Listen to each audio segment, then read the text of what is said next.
J'ai rip ma tante. Oui. Mais avant de vous agiter, écoutez d'abord. Parce que je sais que vous êtes très fort en jugement, sans même comprendre la profondeur du message. Après ce message, vous pourrez peut-être juger. Mais pour le moment, laissez-moi vous expliquer ce qui s'est passé. Il faut savoir que j'ai eu le malheur de perdre mes deux parents à l'âge de 6 ans.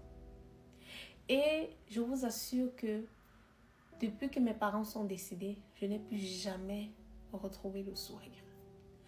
Alors, quand mes deux parents sont décédés, je suis allée vivre chez la sœur de ma mère. Parce qu'on a jugé que c'est dans ma famille maternelle que je serai plus en sécurité.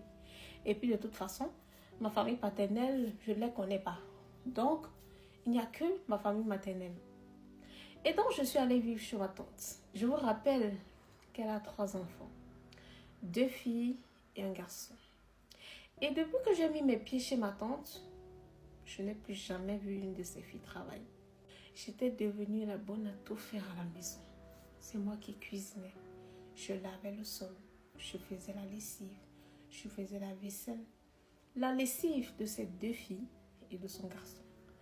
Et ce n'est pas des petits enfants, c'est des grands enfants qui sont au collège. Même la lessive de son mari et elle-même, ses dessous et les dessous de son mari, c'est moi qui lavais. Je cuisinais, je faisais tout à la maison. J'ai supplié ma tante de me payer la scolarité pour que j'aille à l'école.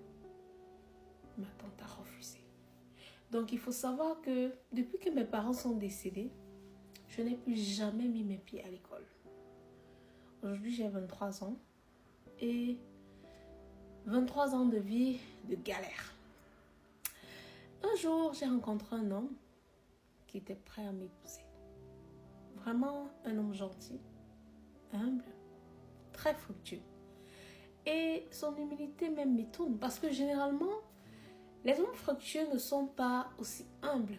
Mais lui, il est vraiment gentil. À des moments, je le regarde et je me dis, Seigneur, ça c'est une étoile que tu as mis dans ma vie. C'est une étoile que tu as mis sur mon chemin. Parce qu'à un moment, oui, je vous avoue que je me suis sentie perdue. J'ai demandé à Dieu tous les jours de ma vie, pourquoi m'as-tu abandonné? Pourquoi tu as pris mes 2 parents? Pourquoi tu ne m'as pas laissé un parent pour que je puisse au moins me réjouir? Pour que je puisse jouir de mon enfance? Je vous assure que si vous n'êtes pas orphelin, vous ne pouvez pas comprendre. Je vous promets que, pire encore, si vous n'êtes pas orphelin des 2 parents, vous ne pouvez pas comprendre ce que je dis.